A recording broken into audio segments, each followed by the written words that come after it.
په هیواد کې د طبیعي پیښو له امله اغېزمن شوو کورنیو سره د مرستو رسونه د هغوی د ژوند د بیرته د کېدو لپاره ډیره مهمه ده. د کار او ټولنیزو چارو وزارت وایي هڅه کوي چې د زلزله ځپلو کورنیو لاسنیوی وکړي او د ژوندانه اسانتیاوې ورته برابرې کړي. د کونړ ولایت د کار او ټولنیزو چارو ریاست په هڅو همغږۍ 232 زلزله ځپلو کورنیو ته د غیر خوراکي توکو مرسته وویشل شوه. د کار او ټولنیزو چارو وزارت ویان سمیع الله ابراهیمي وایي چې زلزله ځپلو کورنیو ته په یادو مرستو کې د پخلنځي یو بشپړ کیټ، 4 کمپلي، جارو، سترنجۍ او 6 جوړه بوټان ورکړل شوي دي. د کونړ ولایت د کار او ټولنیزو چارو ریاست د دوامداره هڅو په ترڅ کې 13 ورځ 232 زلزله ځپلو کورنیو ته د جاپان خیریه بنسټ یا AAR سره په ګډه همغږۍ او نږدې همکارۍ باندې د خوراکي او غیر خوراکي توکو مرستې ویشل شوې. ښاغلی ابراهیمي زیاتوي چې څه موده وړاندې هم په کونړ ولایت کې د کار او ټولنیزو چارو ریاست په هڅو 2482 زلزله ځپلو کورنیو ته د خوراکي او غیر خوراکي توکو مرستې ویشل شوي وي.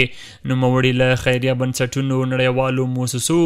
او همکارو کورنیو غوښتنه وکړه چې د ورته مرستو او همکاریو لړۍ دوامداره وساتي څو د هیواد د زلزله ځپلو کورنیو ستونزو ته رسیدنه وشي.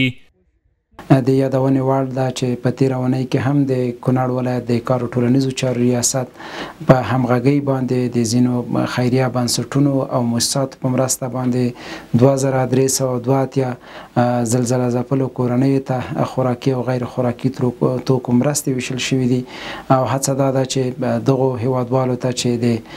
زلزلې له امله زیانمن شوي دي د دوی لاسنیوی وشي او ستونزو ته یې رسیدنه وشي. کار او ټولنیزو چارو وزارت مسؤلین وایي د افغانستان اسلامي امارت په ځانګړی ډول یاد وزارت هوډمن دی چې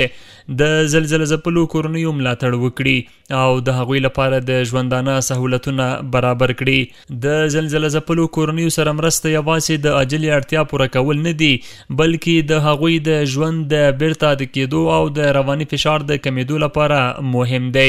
دا مرستې د ټولنې د یووالي نښه ده او خلکو ته دا ډاډ ورکوي چې د ستونزو پر وخت یوازې نه پرېښودل کیږي. همداراز دا ډول مرستې د کورنیو د اقتصادي فشار کمولو، د بې ځایه کېدو مخنیوي او د ټولنیز ثبات ټینګښت لپاره مهمې دي.